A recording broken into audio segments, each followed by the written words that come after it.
Hi, everyone. Welcome to Outgrow's Market of the Month podcast. I am your host, Dr. Saksham Shraddha. I'm the creative director at outgrow.co. And for this month, we are going to interview Krista Mashore, who is a best selling author and the owner of Krista Mashore Coaching. Thanks for joining us, Krista. Thank you, Dr. Shukranam. I appreciate you having me. It's great to have you here. So, we're just going to start with a rapid fire round just to break the ice. Try to keep your answers to one word or one sentence only, okay? Sounds good. All right. So the first question is, how long does it take you to get ready in the mornings? 60 minutes. Okay. How many hours of sleep can you survive on? 5. Okay. Pick one, Mark Zuckerberg or Jack Dorsey. Mark Zuckerberg. Okay. The first movie that comes to your mind when I say the word ambition. Oh, Notebook. Okay. The biggest mistake of your career. Oh, trusting people too much. Okay. Giving presents or getting presents. Giving presents. hmm How many cups of coffee do you drink per day? None. Okay. The most valuable skill you've learned in life. Valuing people. Okay. And finally, fill in the blank. An upcoming marketing trend is blank. Accelerator challenges. Ooh. And okay, there was actually one bonus question. Your favorite Tiger King character? I don't watch it. I don't know. Okay. All right. Well, that's the end of the rapid fire round. Now we can go to the bigger questions. The first one is, do you think that video marketing will find more space in the digital world after the pandemic? Yes, I think that video marketing is here to stay. I think that people are wanting more authentic and getting authenticity within people. And personally, it's been the absolute number one best contributing factors to building both of my companies. hmm And what specific way did you use video marketing for building your companies? I used it really for brand building, and then educating the public, and just really letting them, see me as an authority figure in my space. And I have a strategy that's a little bit different than most people. So what I do, I run ads. So I create video content, and then I run ads through them so the ads are actually being seen and they get exposure. But I don't ask people in the beginning to do anything. I just run video content, educating people, offering value, letting them get to know me without ever asking them to do anything in return. So I kind of use the analogy of dating before you get married. So I date my audience before I want them, to jump into bed with them, so to speak. So what I find is that when you really take video content and put it in front of people so they're actually seeing it, they're more likely to convert later on. So many marketers will just ask people to give them, their name, their phone number, their email, to download a lead magnet, but they haven't ever really established trust first. So I find that when you establish trust first, it's a little bit longer of a game, but it's a much stronger one, right? The relationship becomes much stronger and the conversion process is easier. That's really interesting. So it's a bit of like inbound marketing that HubSpot always talks about, and providing value so that the value is given first and then you have them converted. That's Yeah, nice. absolutely. And what I do is at first I don't even have them, they don't have to click or download or do anything. They just are watching these videos. And then I have them do one more thing each time. Then I'll start to retarget them after they've watched a couple of videos. I'll retarget these buyers, and then I'll have them download something again before ever asking for their information. Then maybe I'll have them join a group, or I'll just offer value. And then like the third or fourth step in the Hmm. funnel, you know, getting their contact information by offering something of value. Interesting. What are some of the major challenges content creators face today, you think, but like, compared to 10 years ago? Something they didn't face 10 years ago, but they face today. Um, I think that content creators 10 years ago weren't doing video content, right? Like it they didn't need to. You had the television and you had radio, but you didn't have access to all these social media apps where you can really use it like your own TV commercial or your own TV show for pennies to the dollar, right? I mean, the the cost of getting video views and eyes on you is it's cents. And I think that they didn't no one even thought about doing video back in the day, and now they know how important it is. And I think that people just really have a hard time with it. They just everyone's worried about how they look or what Mm. people are going to think, or they just have such a difficult time. They don't know what to say or what people are going to think. And just getting started, I mean, we teach video marketing, and I will tell you that if you have 100 people, and this is like a real stat, out of 100 people, 2 might like doing video and the other 98 are just mortified by it. Yeah, that's so true. Do you think digital marketing has, or like video marketing as well, has found its place in the real estate market? I think that it's making its way. I've been doing video marketing for, gosh, probably around 7, 8 years now, and it's been great for my business, both in the coaching business and in the real estate business. And it's really helped me to have to work less and not work weekends or nights. It's positioned me as the expert authority, and people are starting to do it, but not like you would think that people would realize how successful I have, and realize I've been doing video for so long and want to try to emulate it. But they just don't. They'll start it and they'll do it for a short time. They don't do it very consistently. And I think it's starting to more so, not branding the person, but branding properties more so. I think people are starting to kind of want to do it, but again, getting them to actually do it, even though they know how beneficial it can be, is really difficult to do. So, what are some of your tricks to actually getting your clients to do video marketing? Even though, as you said, 2 out of 100 people would actually do it. What is your Mhm. strategy?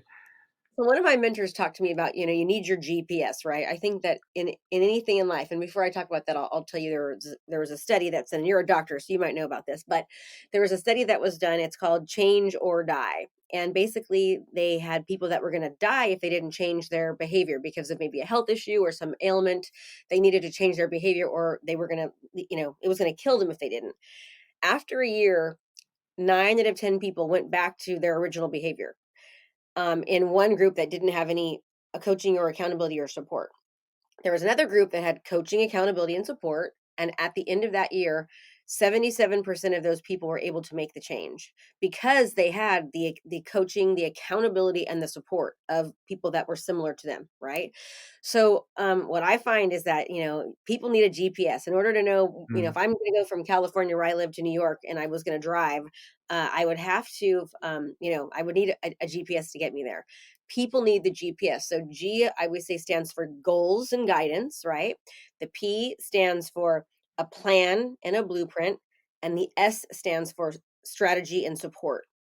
And I Mm. think that people have those things. If they have their GPS, they're much, much more likely to be able to actually make that change, right? I mean, people get excited and they want to do something, but ultimately what happens is their amygdala, the side of their brain that, wants to keep them safe and comfortable and keep them kind of stuck in their comfort zone, it kicks in very, very easily. And so it's difficult to let the prefrontal cortex take over and say, "Hey, you can do this," without having your GPS. So I have found that when people have the coaching, the accountability, and the support, when they have the blueprint, they see other people doing it.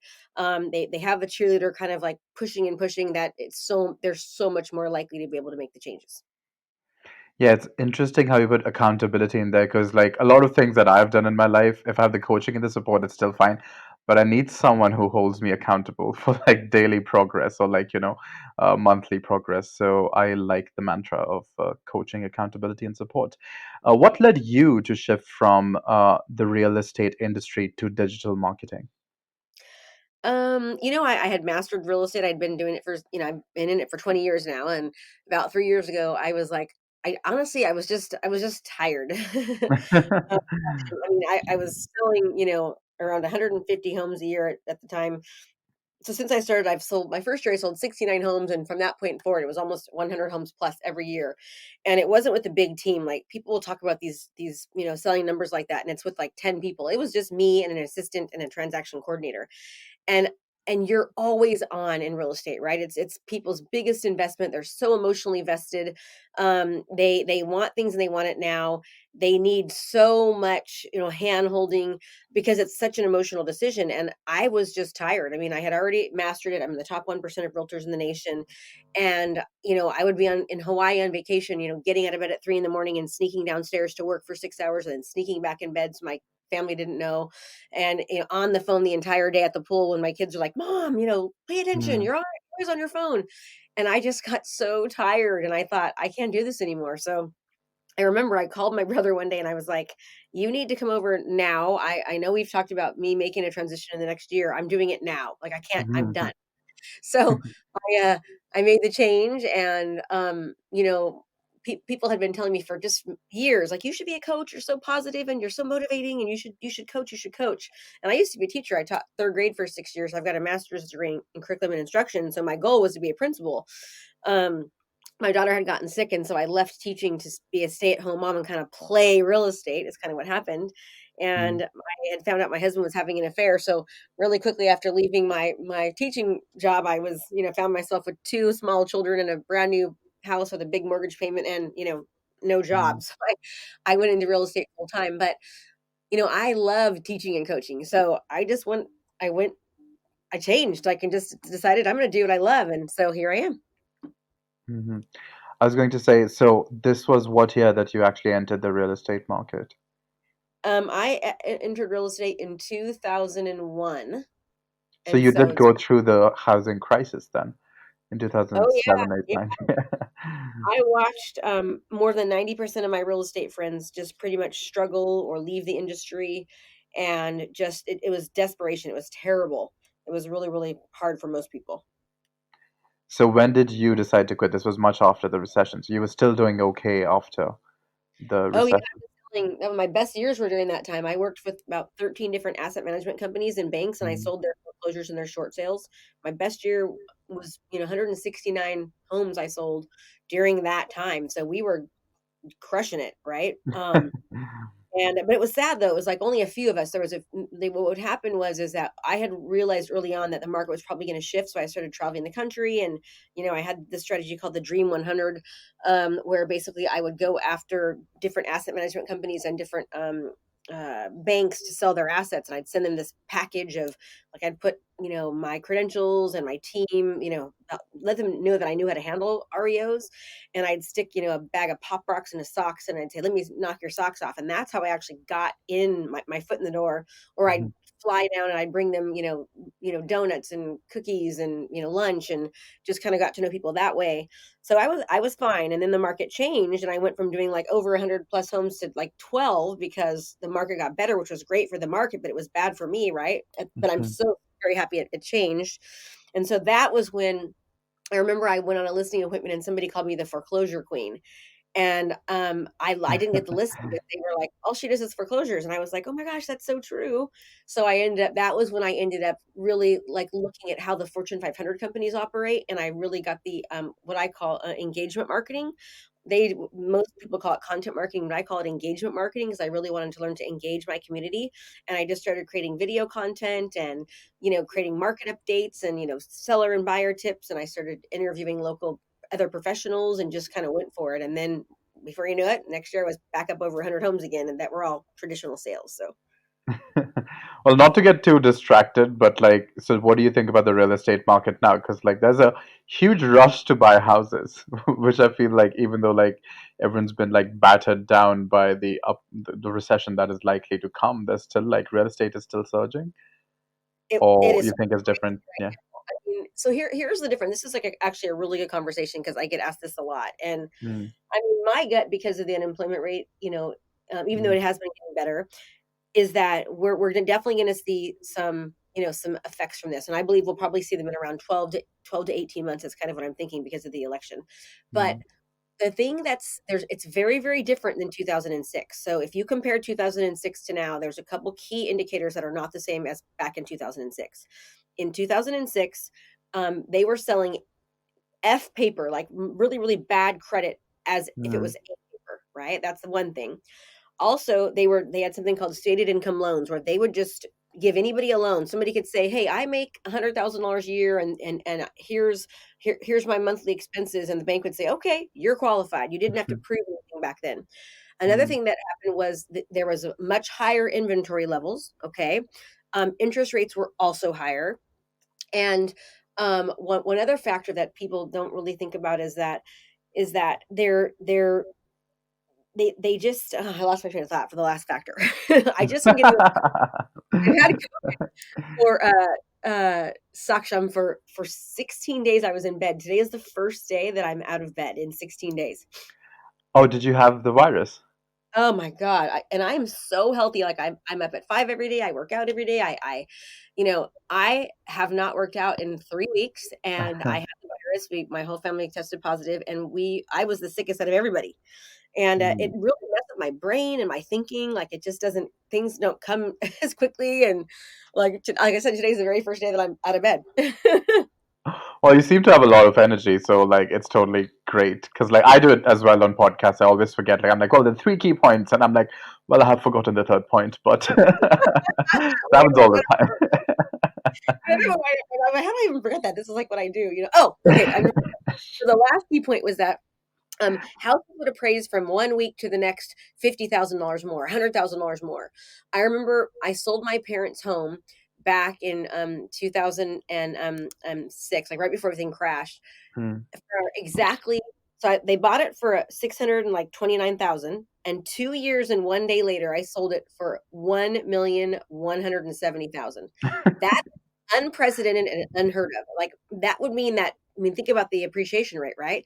Hmm. That's not that's not how it works. The appraisal guidelines are so different now. Like they really, you have to. You can't have one home on the same street that's exactly comparable sell for $100,000 next month than it did the month before. It just doesn't happen anymore. And that was happening back then. So there's so many different key factors that were happening that just aren't happening now. So we will not, in my opinion, see what we saw. We probably will get maybe a 10 or 15% decrease. But if you look at what all the experts and analysts are saying, the chief economist from realtor.com, or the Mortgage Bankers Association and Freddie Mac, they're all anticipating slow growth this next year, right? They're anticipating Hmm. interest rates to stay low, and they're anticipating for there to be, appreciation anywhere from like 3 to 6%, averaging around 3 is what their overall, their analysis is. So, I mean, I don't know. I'm not putting my 2 cents in, but that's just. Hmm. So, would you say, all in all, it's a good time to buy property or a bad time?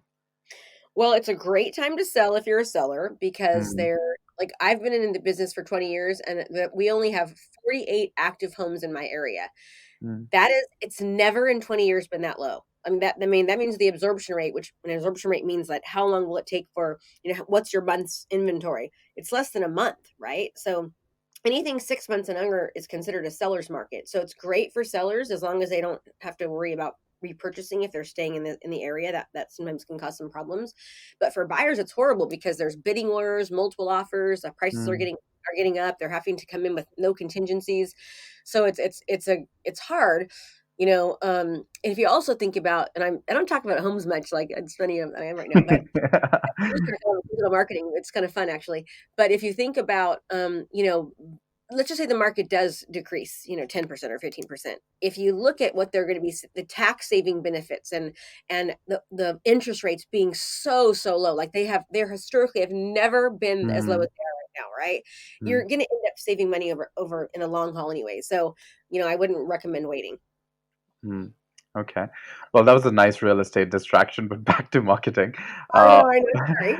but in a good way, because we also have a huge real estate audience that uses Outgrow to make, like, real estate calculators and all that interactive content. So they'd be interested. But anyway, your favorite social media go-to strategies when it comes to building your brand. Yes. So to give you an example, when I left, when I left real estate to go into marketing, first of all, my family thought I was crazy. I never remember my mom and my dad saying, "Nobody's ever going to pay you to coach them, Krista." And my husband was like, "Babe, are you sure you want to do this? Like, you're making almost $2 million a year as a real estate agent, and most people don't leave their career when they're doing that Mm. that well.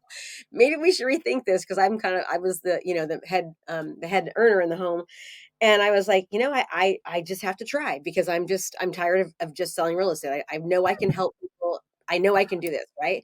Now, mind you, it's been one heck of a ride, but we were able, from the strategy that I just talked to you about creating content, we brought Krista Mashore coaching, I did, from zero to $7.4 million in 25 months.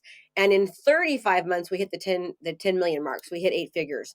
So we went from nobody knowing me in the coaching space. Like everyone knew me locally, right? Because my marketing is on point, and I'm able to, what I teach people to do is how to utilize video and social media to actually, get massive exposure on their content. So they actually can position themselves as the go-to authority. That's what I teach. So I was known locally, but nobody knew me, outside of my county, right? So I had to take that same strategy and then do it nationally. And so we were able to do that, very, very quickly, Mm, from that strategy. interesting. And are there any particulars about the strategy that you want to highlight? Yeah. So number one, add as much value as possible, right? I will tell you, I wrote a book called Sell 100 Homes a Year, and that was the first book that I wrote.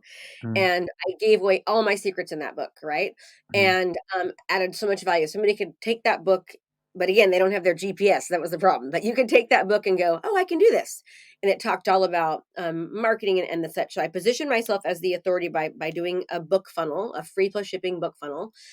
We just and I've written a second book, actually my fourth book, but the Ultimate Lead Gen Playbook, which does the same thing. It basically just talks all about marketing and strategy, and how to kind of make sure that you're marketing on all the different parts of the sales cycle. But number one is give it all away. Right? Don't be afraid that if you give it all away, that people aren't going to still need you. They need you. They need their GPS, right? In order for them to actually take what all the stuff that you've put in this book and to be able to do it on your own. I really think that probably, and I don't have this isn't proven or anything, but I think probably 2 to 3% of people are really able to take something out of a book and just do it on their own. I think it's a very, mm, very small percentage. So give it all away, because the more that you give away, the more they're going to trust you and really know that they need to work with you because they need your help to actually do it. That's the first thing. Put as much video content out there. Remember, it's a marathon. It's not a race. And I think many marketers they're just in a race and they just want to get everyone's information. And when I first started marketing just 3 years ago, they said the average time that it takes someone to click is around 12. Well, I read an article in the past few months that says it's more like 33 now, right? So mm, there's so much going on out there that it takes time to capture somebody's attention. Everyone's wanting everyone to click and download and give me your information. What I will tell you is that when you take the time up front to establish yourself as that authority figure, to give information, to give value, to break down the barriers, to establish trust, to develop what they call a parasocial relationship, right? And I'll explain that in a minute. When you do that, they're so much more likely later on to actually download the information. They're also much more likely to convert because, right, like if I met you at a party, a Saksham, and I was like, really thought you were just this amazing man, I wouldn't just say, let's get married, Saksham. I mm, wouldn't. We would date for a while, and we'd text, and we'd go to lunch, and we'd hold hands, and we'd kiss, and then we'd get married. So many marketers are just jumping straight in bed, right? And so mm. people are a little bit weary. For sure. No, yeah, that makes complete sense. So, like, providing value and making them enter your marketing funnel before you actually convert them. Yeah. Mhm. What are some of the tricks of the trade when it comes to referral marketing, according to you? Oh, I love that question. So, what we find from all of our students is that their referrals skyrocket. So, what happens is that, so first of all, let me just explain something. When you're creating content, if you're not properly distributing it, right? I call it the 8 C's. You need to commit to consistently producing content correctly so you can make a connection, so you can convert more clients and customers. Okay. Oh, you got all eight of them this time. Oh, yeah, my rate. So if you don't make that connection, it's harder to convert, right? So if you don't properly distribute it, meaning when you put stuff on social media, so I'll have people tell me, "Well, Krista, should I put it on my personal page or my business page?" And I say, neither, because the only people that are seeing it are the people that are already interacting with you. If you just take Facebook, for example, Mm, Facebook's algorithm puts people's content in front of people that are already engaging, right? mm, The goal as let's just say if you're a doctor, a local doctor or an attorney or a real estate agent or a mortgage broker or an insurance agent or a multi-level marketer, and you're trying to get people in your community to engage and interact with you and to see what you do, you are so much more likely, okay, to actually get exposure and to be seen if you pay you pay the algorithm, you pay Facebook, let's say, you pay Instagram to put your information in front of people. So when Mm, you're creating this content, if it's not properly being distributed, no one is seeing it anyways. So you've got to make sure that you're utilizing Facebook's, ads manager, or Instagram's ads manager to get your content out there. Do not just boost, because boosting is the biggest waste of money ever, because if you're boosting, you don't have the ability to retarget, right? Retargeting is where the secret sauce comes in. And the reason why retargeting is so important is because research shows that when you put information in front of somebody that they're interested in. So for example, what is your doctorate in? oh, marketing films. Ooh, so marketing films. Okay. So tell me something that you love. A film that I love. No, tell me something that you're interested in. Yeah, maybe even a film. Tell me something you're a film that you like. In films, your voice got cut, but yeah, I like Christopher Nolan films. Okay, so if you saw a film that you were on Facebook and you saw a video or an ad regarding that, you'd probably click on it because you're interested in it, correct? Hmm. Okay, so what if you saw an ad on how to lose 30 pounds as a woman and still be able to eat donuts all day long? Would you click? No, because it's not relevant. Okay, exactly. It's not relevant. So most people are doing blanket marketing, but the power behind utilizing Mm, these platforms correctly is by putting out content and then retargeting people more content similar to what they already engaged with. mm, Research shows that when you do that, you're more likely to convert because you know that you're interested in it, right? So that's the power behind retargeting. And that's also the power behind creating video content, because you can see on these platforms how much time somebody spent on that video. Did they watch the whole thing?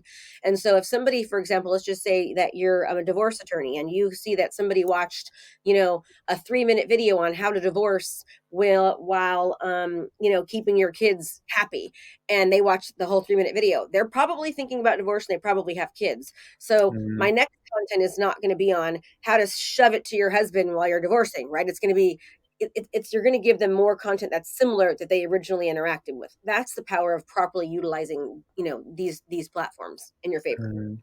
Okay, so retargeting is key. Absolutely, you know Mm, that. yeah, that's great. All right, so I think that is the end of all the questions. Did you have any questions? No, I appreciate you having me. I love what you do. I think it's great. And what time is it where you are? I have that question.